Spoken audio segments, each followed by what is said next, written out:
Max qui faisait les réunions dans une petite salle autour, là, dans un genre de petit sous-sol. Et puis c'était tout petit, il n'y avait pas beaucoup de monde. Je venais, je témoignais. Je ne savais pas que j'allais servir le Seigneur. Puis je disais, Seigneur, combien tu as des projets pour tout le monde? Combien tu avais des projets pour la cité à cette époque-là? Aujourd'hui, il y a une église qui est pleine. Combien tu avais des projets pour moi? Tu m'aurais dit il y a 10 ans que moi je vais être ici en train de prêcher. J'aurais peut-être rigolé ou je ne l'aurais pas cru. Mais toujours est-il que le Seigneur a des bonnes choses pour nous.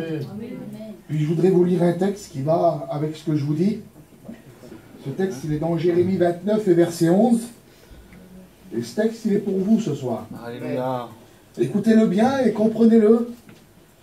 Il dit, car je connais les projets que j'ai formés sur vous, dit l'Éternel, projets de paix et non de malheur, afin de vous donner un avenir et de l'espérance. Et c'est de quoi je voudrais vous parler. De 3 choses en réalité qui font notre vie. Mais avant de vous parler de ça, j'aurais voulu que Max prie le Seigneur. Nous pouvons que te rendre grâce, Seigneur, Alléluia. que te louer, parce que nous savons que bien se Ta fait gloire, sans toi, Jésus. et que nous avons besoin de ton intervention, Seigneur, pour faire passer de la mort à la vie les âmes qui sont au milieu de nous, qui sont venues chercher de l'espoir, qui sont venues chercher la paix, la joie, qui sont venus chercher le salut. Il n'y a que toi, auprès de toi se trouve la vie, et tu donnes la vie en abondance, Seigneur. Je te prie dans ta grâce, donne des révélations à ton serviteur, loin-le de ton esprit, et qu'il soit le moyen dans lequel tu veux te servir ce soir, pour la gloire de ton nom, Jésus, parce que tu en es digne, Seigneur. Amen. Je vais vous parler de ces 3 choses, car je connais les projets que j'ai formés sur vous. Projets de paix et non de malheur, afin de vous donner un avenir et de l'espérance. Et je voudrais vous parler de ces 3 choses qui, en réalité, 3 choses qui font nos vies. 3 choses qui font ce qu'on vit tous les jours, qu'on soit chrétien ou qu'on ne soit pas chrétien. Ces 3 choses qui font le but de quoi on se lève le matin, de quoi on va travailler, ce qui nous donne la force de respirer et puis de vouloir aller plus loin. Ces 3 choses-là sont le projet, l'avenir qui est devant nous et l'espérance. Et puis je regardais et je disais, Seigneur, combien il y a des gens qui n'ont plus ça en réalité aujourd'hui. Le monde, on a tellement fait avec eux, que ces gens-là, quand ils ont démarré leur vie, ils avaient des projets plein de cœur. Ils pensaient à l'avenir avec un cœur comme ça, et puis ils avaient de l'espérance. Et puis aujourd'hui, avec quelques années et quelques problèmes, comme l'a dit Valdès, projet détruit, foyer détruit, plus d'avenir, et plus aucune espérance. Si c'est ça la vie, Valdès il disait, si le paradis il est sur la terre, je n'y pense pas. Les témoins de Jéhovah disent que le paradis sera sur la terre. Je le dis en vérité que c'est vrai. Que si le paradis il est sur la terre, je ne veux pas y aller. Je veux pas vraiment. Je veux pas rester ici, je veux partir dans le ciel. Je vais vous lire une histoire. C'est un homme qui a très mal fini. On voit l'histoire de cet homme. J'ai pris vraiment l'extrême, c'est catastrophique ce qui lui arrive. C'est la misère totale à l'extrême. Et puis, je disais, Seigneur, cet homme, il n'a pas fini là, comme ça. Dans Marc 5 et verset 2, regardez ce qu'il nous est dit. Aussitôt que Jésus fut hors de la barque, il vient au-devant de lui un homme sortant des sépulcres et possédé d'un esprit impur. Cet homme avait sa demeure dans les sépulcres, et personne ne pouvait plus le lier, même avec une chaîne. Car souvent, il avait eu des fers aux pieds et avait été lié de chaînes, mais il avait rompu les chaînes et brisé les fers. Personne n'avait la force de le dompter. Il était sans cesse nuit et jour dans les sépulcres et sur les montagnes, criant et se meurtrissait avec des pierres. Vous vous rendez compte, cet homme? Il finit dans un trou, dans un sépulcre. Il est possédé, je m'excuse du mot, c'est la Bible qui le dit. Il avait sûrement une famille, il avait sûrement un foyer, il avait sûrement des enfants.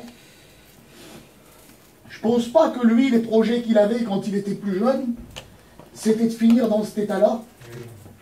Mais laissez-moi vous dire que quand on touche au monde, on ne sait pas où il peut nous amener. Quand ça commence, quand le diable prend une personne avec le casino, avec l'alcool, avec la drogue, avec la cigarette, avec ce que vous voulez, vous ne savez pas où il va s'arrêter. C'est un engrenage où il vous prend la main et il vous mange le bras. Et vous ne savez pas où ça peut vous arrêter quand vous commencez avec le monde. Et puis je regardais ce qu'il est dit. Dans le Proverbe 19 et verset 21, il y a dans le cœur de l'homme beaucoup de projets. Certainement que lui, il ne pensait pas finir avec des chaînes aux pieds, avec pratiquement dans la dépression, en train de se couper tout seul. Plus de famille, plus de foyer, plus de femmes, plus d'enfants. La ruine totale, la misère complète. Et puis Job disait, lui, il disait quoi que mes jours sont passés, mes projets, il dit, mes projets sont anéantis, les projets qui remplissaient mon cœur. C'est-à-dire qu'on là, on reconnaît un homme qui parle dans ces jours où il avait vieilli, et il dit pourtant quand j'étais jeune, j'avais des projets, mais ces projets sont anéantis. Pourtant, j'en avais plein le cœur, j'ai démarré dans la vie, j'étais comme ça. Et aujourd'hui, je m'aperçois que ça ne se passe pas du tout comme j'avais prévu. Dans le Proverbe 16 et verset 3, la Bible nous donne un conseil. Il dit, recommande à l'Éternel tes projets, et tes projets réussiront. Et c'est le conseil que je voudrais vous donner ce soir. Et on a beaucoup qui démarrent dans la vie avec un cœur gros comme ça, et qui oublient Dieu, parce qu'ils croient que tout va aller, tout va se passer comme il faut, je vais y arriver. Et puis avec le temps, on voit que tout passe. C'est Jean qui dit ça. Le monde passe, et sa convoitise aussi. Et on ne sait même pas de quoi va être fait demain. Alors je voudrais te demander, tu voulais amasser sur terre peut-être, pour trouver de la sécurité? Alors c'est ça ton but. Tu te dis, je vais amasser maison, grosse voiture, tout ce qu'il faut pour y arriver en réalité. Pour te mettre en sécurité. Mais tu t'es trompé.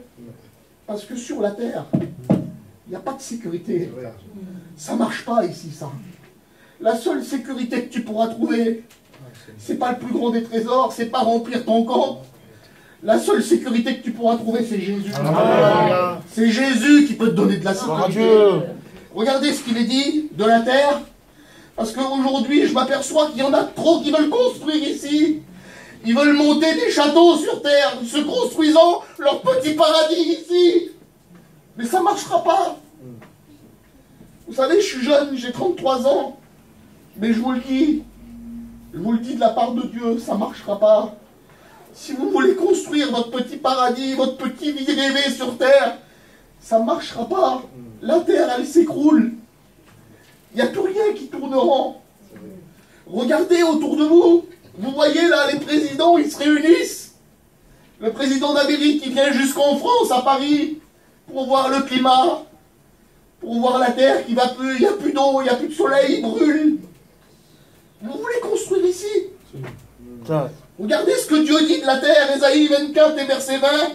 La terre chancelle comme un homme ivre. Elle vacille comme une cabane. Elle n'est pas stable. Vous savez pourquoi? Et à la fin du verset, le Seigneur nous le dit. Elle vacille comme une cabane. Son péché pèse sur elle. Elle va tomber et ne se relèvera pas. Tu veux construire ici sur terre et tomber avec la terre? C'est ce que tu veux, c'est ça l'avenir pour toi. Alors regardez dans le Proverbe 12 et verset 25. Il est dit que l'inquiétude dans le cœur de l'homme là-bas. Et quand tu regardes autour de toi tout ce qui se passe, je comprends que tu es dans l'inquiétude. Parce que vivre la vie qu'on vit sans Jésus, ça doit être difficile. Et puis j'ai regardé, je disais, Seigneur, qu'est-ce que ça veut dire, inquiétude? Comment que l'inquiétude peut abattre un homme? Et j'ai pris mon téléphone et j'ai été dans le dictionnaire, Mario. C'est ce que ça veut dire, inquiétude? Ça veut dire trouble, agitation causée par la crainte et l'appréhension. Mais je dis, Seigneur, comment tu veux pas que les gens qui ne te connaissent pas, ils soient pas troublés avec tout ce qui se passe? Comment tu veux pas être dans la crainte? Tu sais même pas ce qui va se passer demain. Comment tu veux pas être dans l'agitation? On a des enfants, on veut les mettre en sécurité, on ne sait pas comment faire. Eh bien viens, il y a de la sécurité dans la maison de Dieu. Gloire à Dieu. Le Seigneur veut te donner de la sécurité, Alléluia. celle que tu as besoin. Et puis vous savez, je regardais dans Job toujours. Il dit mes jours sont plus rapides qu'un courrier, lui.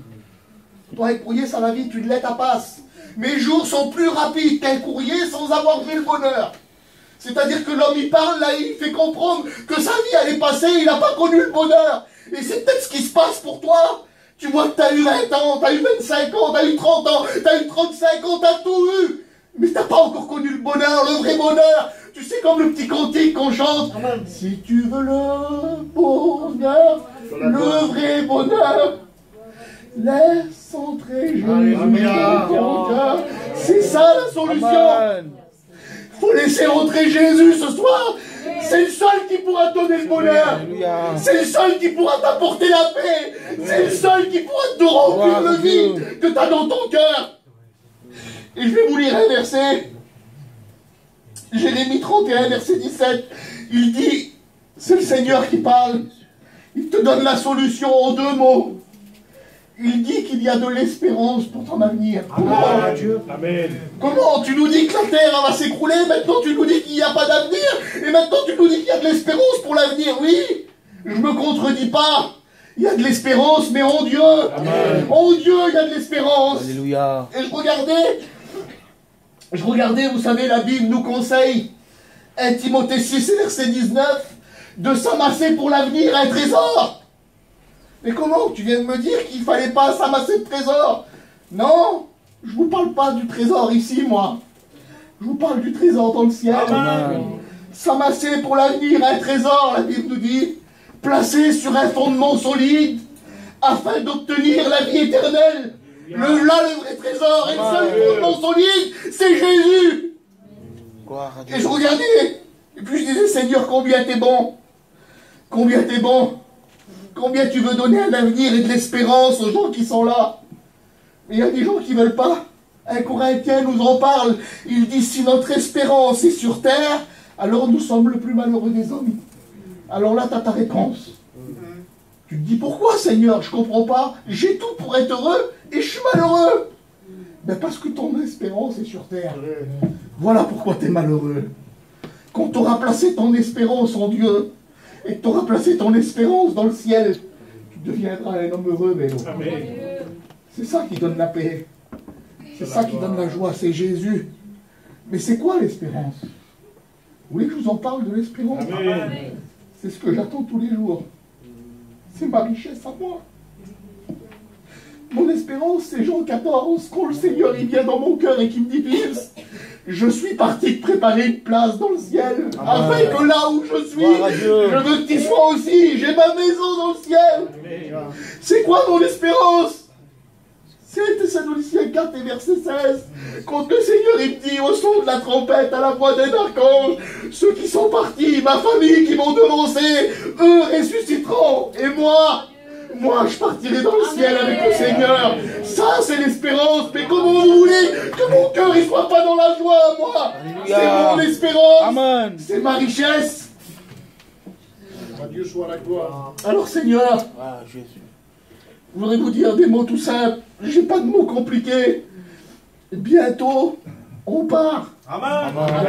Bientôt, on s'en va. Amen.